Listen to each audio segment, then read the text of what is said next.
आज के हम YouTube वीडियो क्लास में हम क्लास 12th का केमिस्ट्री पढ़ेंगे, जिसमें यूनिट 6 चैप्टर का नाम है तत्वों के निष्कर्षण के सिद्धांत एवं प्रक्रम। और इस चैप्टर में हम पिछले पार्ट 1 में, यानी ये आज पार्ट 2 चल रहा है, पार्ट 1 में हमने कुछ छोटे छोटे परिभाषा जानकारी प्राप्त किए थे और ये भी बताया कि ये चैप्टर बहुत इंपॉर्टेंट है। इससे एग्जाम में 5 मार्क्स का क्वेश्चन देता है, इससे भी 5 से 8 मार्क्स के लगभग देते हैं। एक लॉन्ग टाइप और बाकी कुछ ऑब्जेक्टिव प्रश्न और एक शॉर्ट टाइप क्वेश्चन, यानी 5 नंबर का एक लॉन्ग, 2 नंबर का एक शॉर्ट और बाकी कुछ ऑब्जेक्टिव, यानी 10 मार्क्स का ये भी लगभग क्वेश्चन पूछता है इससे। तो इस चैप्टर में हम पिछले टॉपिक में हमने पढ़ चुके थे कि जैसे खनिज क्या होता है, अयस्क क्या होता है, गैन क्या होता है, फ्लक्स क्या होता है, अश्लेष क्या होता है, धात्विकी क्या होता है, धातु क्रम क्या होता है, ये सब छोटे छोटे का परिभाषा हम लोग पढ़ चुके थे। अब हमें इस चैप्टर का नाम ही है कि तत्वों के निष्कर्षण के सिद्धांत, यानी तत्वों का निष्कर्षण कैसे किया जाता है, भूमि के परत से कैसे तत्व को निकाला जाता है, कितने लोहा प्राप्त करते थे, कैसे प्राप्त कर लेते हैं हम लोग, कॉपर प्राप्त करते थे, कॉपर कैसे हमको मिल जाता है, हमें तो बनाया हुआ चीज मिलता है। तो ये सब कि जानने से पहले बहुत सारे टॉपिक क्लियर करने होते हैं। तो इसमें कहता है अयस्क का सांद्रण। अब हम नेक्स्ट टॉपिक पढ़ेंगे कि अयस्क का सांद्रण, यानी निष्कर्षण करने के लिए सांद्रण सबसे पहले जरूरी होता है। सबसे पहले अयस्क का सांद्रण करना जरूरी होता है, इसीलिए हम कुछ सांद्रण की विधियां पढ़ेंगे। जैसे कहता है अयस्क का सांद्रण, कहता है अयस्क में वर्तमान अशुद्धियां को, वर्तमान माने होता है कि उपस्थित, तो अयस्क में उपस्थित अशुद्धियां को गैंग या मैट्रिक्स कहा जाता है, कि अयस्क में उपस्थित अशुद्धियां को गैंग या मैट्रिक्स कहा जाता है। और अयस्क से जो अशुद्धि को दूर करने की विधि को सांद्रण कहा जाता है। यानी हम लोग जानते हैं कि अयस्क में जो अशुद्धियां रहती है उसे गैंग या मैट्रिक्स कहते हैं, और जो अशुद्धियां उपस्थित रहती है, यानी जो गैंग या मैट्रिक्स उपस्थित रहती है, उसे दूर करने की विधि को ही हम लोग क्या कहा जाता है, सांद्रण। यानी इसीलिए कहा जाता है कि सबसे पहले निष्कर्षण जब किसी भी तत्व का होता है, लोहा का निष्कर्षण हेमाटाइट अयस्क के द्वारा होता है, तो सबसे पहले हेमाटाइट अयस्क का सांद्रण किया जाता है। ठीक उसी प्रकार एल्युमिनियम का निष्कर्षण बॉक्साइट अयस्क के द्वारा किया जाता है, तो सबसे पहले बॉक्साइट अयस्क का सांद्रण किया जाता है। तो अयस्क में जो अशुद्धियां रहती है उसको सबसे पहले सांद्रण कर लेते हैं, तो ये उपस्थित अशुद्धियों को दूर करने की विधि को ही सांद्रण कहा जाता है। और यह निम्नलिखित विधि द्वारा होता है। सांद्रण की निम्नलिखित सारी विधि है, वो अयस्क पर डिपेंड है कि कैसा अयस्क है, निर्भर करता है। तो सबसे पहला हमने लिया फिर उत्प्लावन विधि, फिर होते हैं द्रव चालित धुलाई, उसके बाद होता है चुंबकीय पृथक्करण विधि, आसवन विधि, बहुत सारी विधियां होती है। अब जैसा अयस्क रहता है तो सबसे पहले कहता है कि फेन उत्प्लावन विधि। एक क्वेश्चन भी आता है कि फेन उत्प्लावन विधि द्वारा किस अयस्क का समाहरण किया जाता है, यानी किस अयस्क का सांद्रण किया जाता है। तो फेन उत्प्लवन विधि द्वारा हम वैसे अयस्क को सांद्रित करते हैं जिसमें सल्फाइड की मात्रा होती है, यानी इसमें सल्फाइड अयस्क का सांद्रण किया जाता है फेन उत्प्लवन विधि द्वारा। तो इस विधि में कहता है इस विधि द्वारा सल्फाइड अयस्क का सांद्रण किया जाता है। हमने अभी तुरंत आपको बताया कि फेन उत्प्लवन विधि द्वारा किस प्रकार के अयस्कों का सांद्रण किया जाता है, सल्फाइड अयस्क के द्वारा। यह ऑब्जेक्टिव देता है कि सल्फाइड अयस्क का सांद्रण सल्फाइड अयस्क को किस विधि द्वारा सांद्रित किया जाता है, तो फेन उत्प्लवन विधि द्वारा, जिसके चरण निम्नलिखित है। पहला में कहता है कि इस विधि में सर्वप्रथम अयस्क को महीन चूर्ण कर लिया जाता है।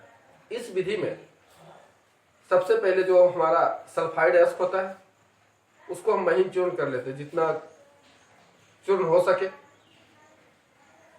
चूर्ण माने हुआ कि चूर देना, उसको छोटे छोटे टुकड़ों में बांट देना, चूर्ण कर दिया जाता है।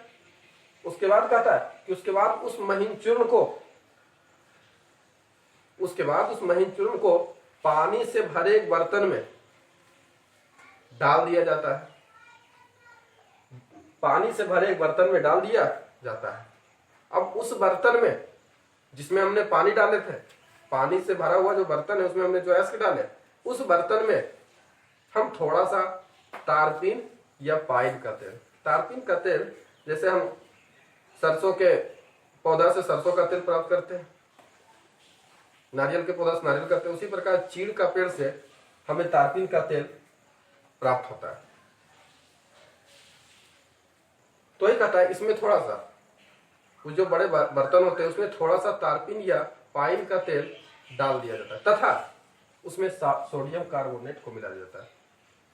सोडियम कार्बोनेट क्या होता है? धोने वाला सोडा, खाने वाला नहीं। सोडियम बाइकार्बोनेट का मतलब होता है खाने वाला सोडा, यहाँ धोने वाला सोडा यानी सोडियम कार्बोनेट को मिला दिया जाता है।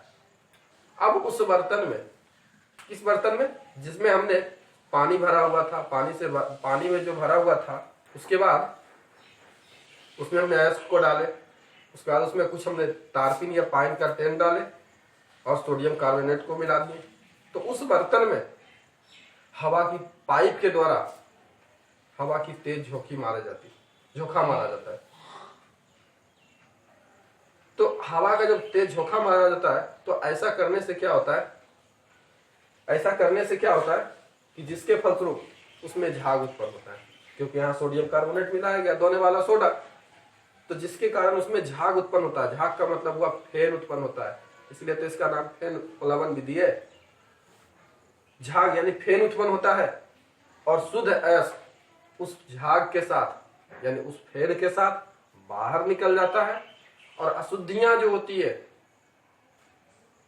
वो बर्तन की पेंदी में बैठ जाता है। तो फिर से एक बार थोड़ा सा जल्द में हम देखेंगे इस पॉइंट को कि कहता है कि अयस्क में वर्तमान अशुद्धियां को गैंग कहा जाता है और जो अयस्क में उपस्थित अशुद्धियां होती है उसे दूर करने की विधि को ही हम लोग सांद्रण कहा जाता है, जिसके निम्नलिखित विधि द्वारा होता है। पहला कहता है फेन उत्प्लवन विधि द्वारा।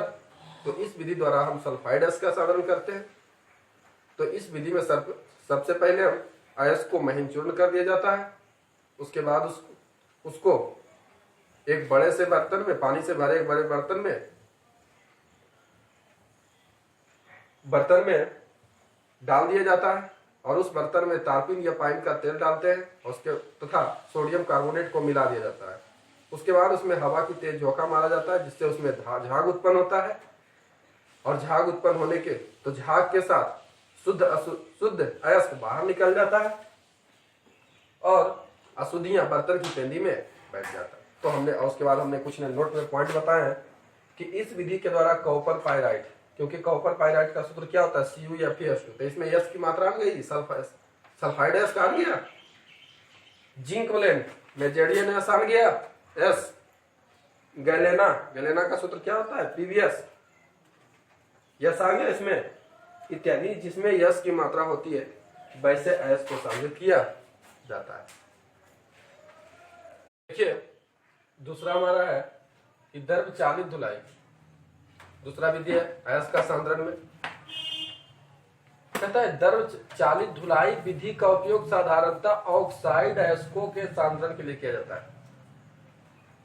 देखिए 2 क्वेश्चन हमारा इंपॉर्टेंट था, शुरू में ऑब्जेक्टिव पॉइंट बनता है कि सल्फाइड अयस्क का सांद्रण किस विधि द्वारा किया जाता है? तो फेन उत्प्लवन विधि द्वारा। या फेन उत्प्लवन विधि का उपयोग किस अयस्क का समाहरण के लिए किया जाता है? सल्फाइड अयस्क के द्वारा।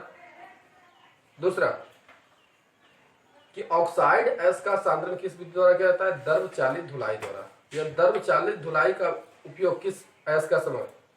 तो ऑक्साइड अयस्क। ये 2 क्वेश्चन में आपका एकदम 100 में 100 रखिए कि आपका 12th का एग्जाम में एक ऑब्जेक्टिव वस्तुनिष्ठ प्रश्न आएगा। 1 नंबर आपका क्लियर कर चुके हैं। फिर कहता है कि ऑक्साइड अयस्क का सांद्रण किया जाता है इस विधि का उपयोग करने से पूर्व, मतलब इस विधि का उपयोग यानी ऑक्साइड, ये जो द्रव चालित धुलाई विधि है, इसका उपयोग करने से पहले अयस्क को चूर्णित कर लिया जाता है। चूर्णित यानी जितना चूर सकते हैं, अगर पाउडर रूप में, ये लगभग पाउडर के रूप में हो जाता है। तो अयस्क को चूर्णित कर लिया जाता है यानी पाउडर रूप में बना लिया जाता है अब इसे एक बड़े लकड़ी के टेबल पर रखते हैं। किसे? चूर्णित अयस्क को। सबसे पहले हम अयस्क को चूर्णित कर लेते हैं, जितना चूर सकते हैं, तो पाउडर के रूप में हो ही जाता है। अब ये चूर्णित अयस्क को एक बड़े से टेबल के ऊपर रखते हैं। इसके बाद अयस्क से होकर जो टेबल रखते हैं, अब टेबल से होकर उस तरह की सिस्टम बने रहता है। अब उसमें से जल की धारा प्रवाहित की जाती है। तो जल की धारा प्रवाहित करने से क्या होता है कि जो हल्का गैंग होता है, हल्का अशुद्धियां होता है, वो जल की धारा के साथ बह जाता है, और जो भारी कण होते हैं वो टेबल पर रह जाते हैं। तो इस प्रकार से अयस्क का सांद्रण हो जाता है। तो सबसे पहले द्रव चालित धुलाई का उपयोग ऑक्साइड अयस्क के सांद्रण के लिए किया जाता है, और उसके बाद इस विधि का उपयोग करने से पूर्व यानी पहले इसे महीन चूर्ण या चूर्णित या पाउडर रूप में कर दिया जाता है। उसके बाद इसे एक बड़े से टेबल के ऊपर रखते हैं। टेबल के ऊपर रखने से उसमें जल की धारा प्रवाहित करते हैं। जब जल की धारा प्रवाहित होने से क्या होती है, जो हल्के गैंग होते हैं वही बाहर जल की धारा के साथ बह जाते हैं, और जो भारी कण होते हैं टेबल पर रह जाते हैं। इस प्रकार से अयस्क का सांद्रण हो जाता है, यानी अशुद्धियां दूर हो जाती है। तो इसमें टीन के जो अयस्क होते हैं उसमें ऑक्साइड की मात्रा होती है, तो उसको सांद्रण किया जाता है। लेड में भी होता है, लेड सल्फाइड अयस्क में, जैसे लेड में सल्फाइड होते हैं तो सल्फाइड विधि द्वारा, और जिसमें ऑक्साइड वाला होते हैं तो इस विधि द्वारा। लेड बने शीशा, हेमाटाइट क्योंकि इसका सूत्र होता है Fe2O3 जो आयरन के अयस्क है, इसलिए इसमें ऑक्साइड की मात्रा हुई। तो इस विधि द्वारा सांद्रण किया जाता है।